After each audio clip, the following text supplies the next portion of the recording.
Drama serial एक सितम और में आज की एपिसोड में सुफियान और उसकी बहन उशना की दादी को बुलाते हैं और उनसे कहते हैं कि आपने ये सब बातें उशना के घर जाके बतानी है कि उसका बैकग्राउंड क्या था, जिस पे उशना की दादी मान जाती हैं।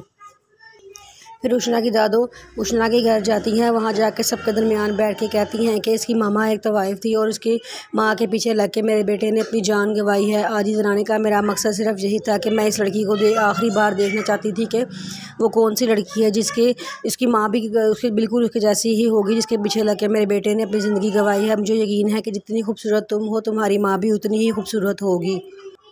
जिस पे ज़ैनब उनको डांटती है कि आप कैसी बातें कर रही हैं और आप यहाँ पे आई क्यों हैं, आपके यहाँ पे आने का मकसद क्या है। जिस पे वो कहती हैं कि मेरे आने का मकसद सिर्फ ये था कि मैं मरने से पहले एक दफ़ा उशना को देखना चाहती थी। अब मैंने देख लिया है और अब मैं यहाँ से जा रही हूँ क्योंकि मैं इससे बहुत नफ़रत करती हूँ। इसकी वजह से, इसकी माँ की वजह से मेरे बेटे ने खुद जान से हाथ गंवा बैठा है।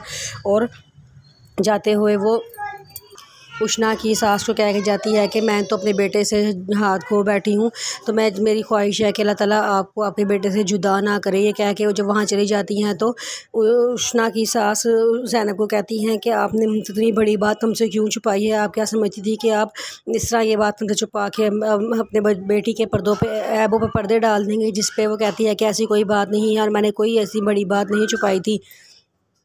उशना अपने कमरे में चली जाती है और वहाँ जाके बहुत रोती है और कहती है कि आपने इतनी बड़ी बात मुझसे क्यों छुपाई। ज़ैनब कहती है कि इतनी ख़ास बात नहीं थी जो तुम्हें बताई जाती। जिस पे उशना कहती है कि लेकिन अब मुझे पता चल गई है, मैं अपने आप से नज़रें मिलाने के काबिल नहीं रही।